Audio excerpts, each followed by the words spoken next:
යාළුවනේ අපිට කවදාවත් අපේ ජීවිතේ අපිට කියන්න බෑ අපි පව් කරලා නැහැ කියලා. අපේ පාප ශාප උන්වහන්සේ මතට අරගෙන ඒවා අහෝසි කරන නිසා උන්වහන්සේට ස්තුතිවන්ත වෙන අතර නමුත් අපි මේ ජීවිතේ ඉන්න කාලයේදී නොඑක් සිතුවිලි, නොඑක් කල්පනාවන්, නොඑක් අදහස්, නොඑක් පෙළඹවීම් අපේ ජීවිතේ දෙන්න පුළුවන්. සමහර වෙලාවට අපිට ඒවා පාලනය කරගන්න බෑ වගේ තේරෙනවා අපිටම. නමුත් ඒ වගේ වෙලාවක ඔබටත් මටත් ගොඩාක් වැදගත් වෙනවා මේ ගායනාව ඒ තියෙනා වූ නපුරු සිතුවිලි වලින් වර්ධිකාරු පාපිෂ්ඨ සිතුවිලි වලින් අයිවත් වෙන්න, බැහැර වෙන්න. ඉතින් ඒ වගේ වෙලාවකදී ඔබට හිතෙනවා නම් මට මෙතෙන්දි පාලනේ ගිලිහෙන්න යනවා. මට අමාරුයි මේක. එක්ක සිතින්, එක්ක හදවතින්, එහෙම නැත්නම් මුඛයෙන් අපි ගායනා කරන විටදී මේ ගායනාව ඒ වැරදිකාරු සිතුවිලි මේ ගායනාව සමග පහ වෙලා යනවා. මම මේක අත්දැකලා තියෙනවා මගේ ජීවිතේට. ඉතින් මම අත්දැකපු දෙයක් මම තිස්සම ඔබට දෙන්න උත්සාහ කරනවා. අපි තනිවයි හිටියත්, අපි සැක වෙලා හිටියත්, අපි කොතනක හිටියත් ස්වාමීන් වහන්සේ අපි තුලයි කියන දේ අපි දැනටමත් වටහාගෙන තියෙනවා. දැනටමත් අපි අත්දකින්න වේදී. එහෙමනම් අපි කොතන හිටියත් ස්වාමීන් වහන්සේ මේ දේ දකිනවා කියනකොට මම තනියෙන් නෙවෙයි මේ වැරදිකාරෝ දේ කරන්නේ. ස්වාමීන් වහන්සේ මා ළඟ මා තුල ඉඳද්දි. ඒ කියන්නේ තව කෙනෙක් මා ළඟ ඉන්නවා. මට මේක හොරෙන් කරන්න පුළුවන් කාරණාවක්, සැඟවිලා කරන්න පුළුවන් කාරණාවක් නෙවෙයි. ඒ නිසා මේ ගායනාවේ අදහස, වචනවල අර්ථය ඇතුව අපි අපහසු වෙලාවේදී අපි මේ දේ ගායනා කරන විට ඒ අපහසුතාවයෙන් අපි මිදිලා විදහාස් වීමකටපත් වෙනවා. ඔබ පොරබදනවා නම් ඒ පොරබදන වෙලාවේදී මේ ගායනාව ඔයගලන්ට උදව්වක් වෙනවා, අපිට උදව්වක් වෙනවා. ඒ පොරබැදීමෙන් නිදහස් වෙන්න. ඒ පොරබැදීමෙන් නිදහස් වෙන්න. ඉතින් අපි මේ ගායනාව සමග එක් වෙමු.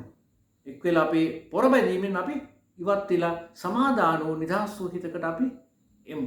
මම ඔබට ආරාධනා කරනවා ඔබත් එකතු වෙන්න මේ ගායනාව සමග. ජේසුනි ඔබ මා ළඟ ඉන්නවා මට දැනෙනවා ජේසුනි ඔබ මා ළඟ ඉන්නවා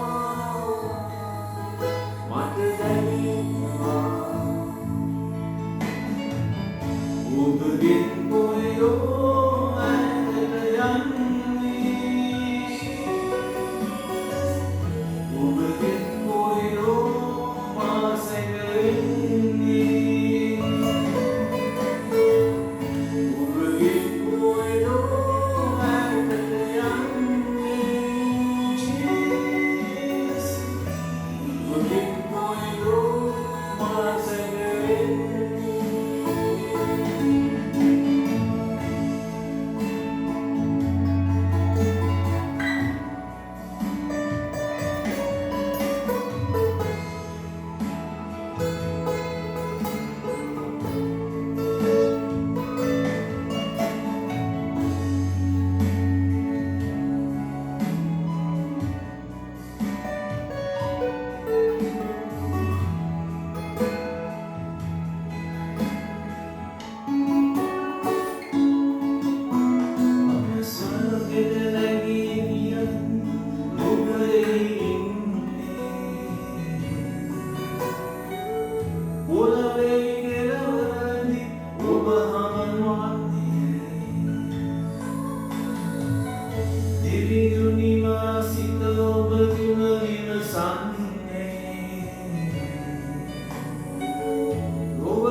ස්වාමී